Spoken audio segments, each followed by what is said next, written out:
Alright mga kabayan, ayun guys, Attorney Mike Operario may matinding pahayag tungkol sa tungkol kay Senator Joel Villanueva at kay Senator Chis Escudero.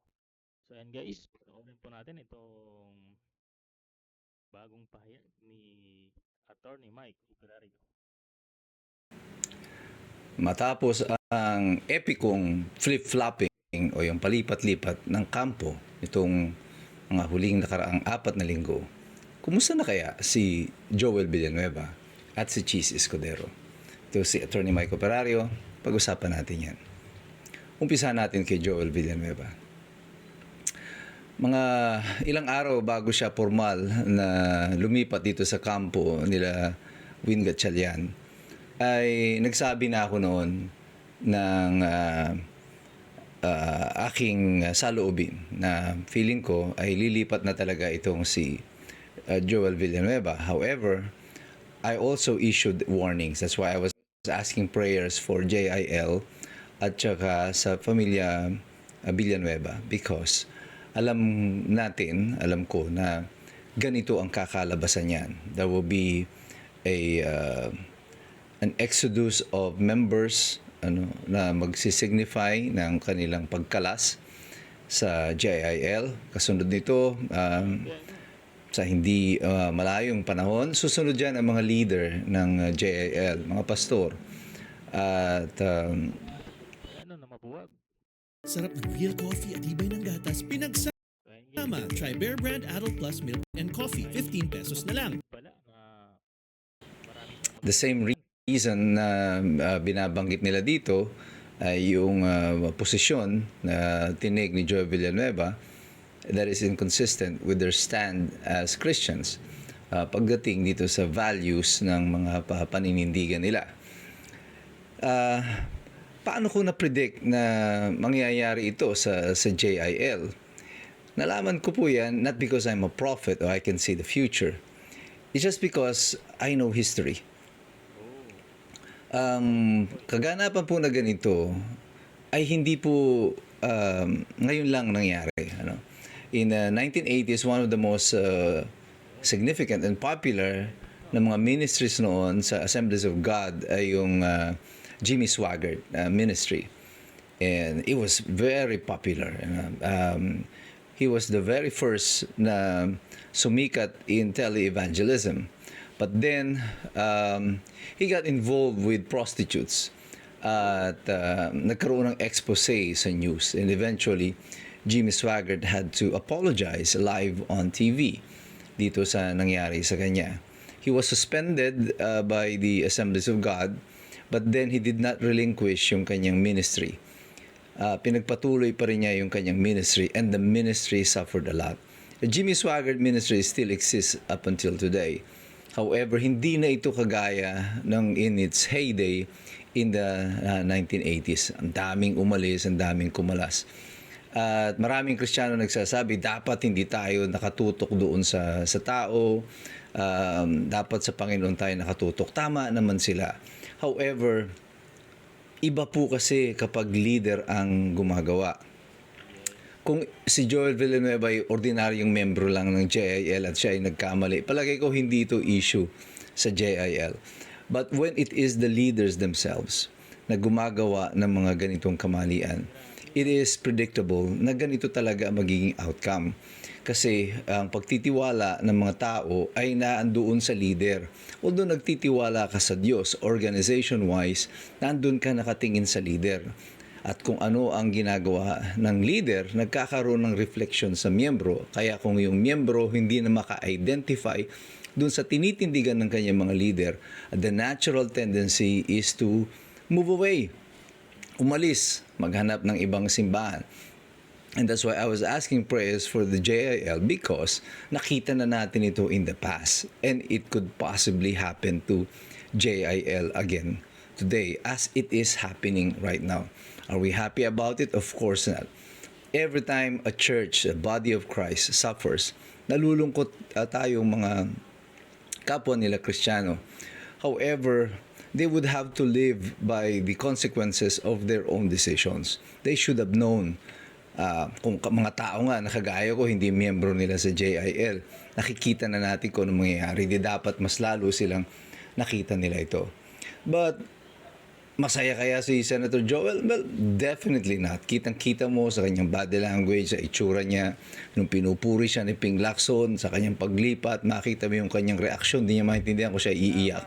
At parang for a while, nakita natin siyang nagtanggal ng salamin at parang nagpunas ng luha. How can you be happy in this situation when alam mo na naroon ka kasi tinakot ka lang?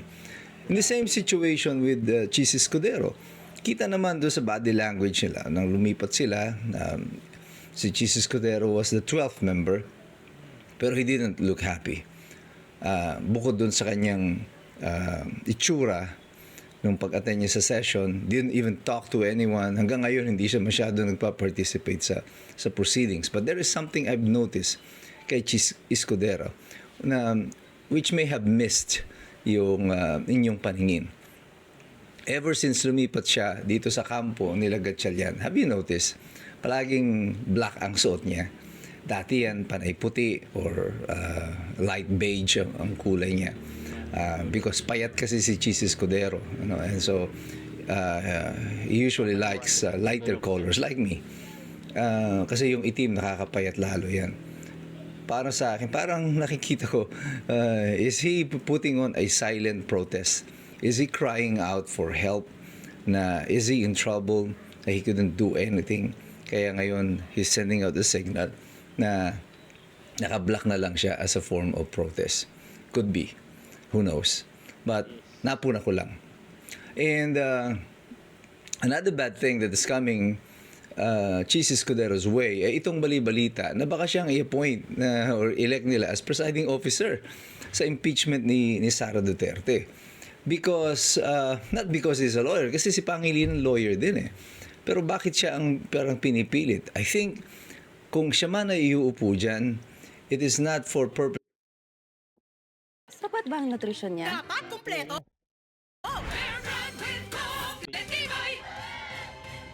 Silent, It is not for purposes of efficiency, but for purposes just of being cruel.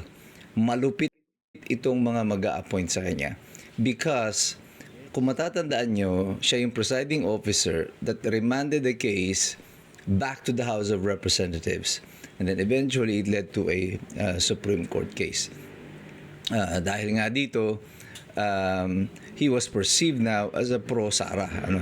Parang binangga niya ang kagustuhan ng Malacanang noon. Now, it appears that Malacanang is back with a vengeance. At ngayon, pupersahin nila si Chis Escudero na bawiin mo yung sarili mo. Kailangan ikaw mag-preside dito to make sure that, Sara Duterte will be impeached or at least parang papalabasin na magiging partial si Chis Escudero.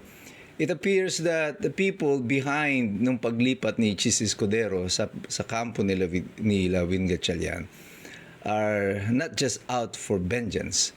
They are out to humiliate si Chis Escudero.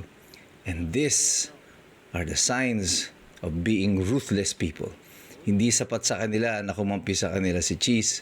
Kailangan ipapahiya pa nila yung tao. Mr. Escudero, mag-isip-isip ka na dyan sa mga taong sinamahan mo. Kung ganyan din lang ang gagawin sa'yo, siguro, matuto ka ng manindigan. Matuto ka ng lumaban para sa iyong karapatan.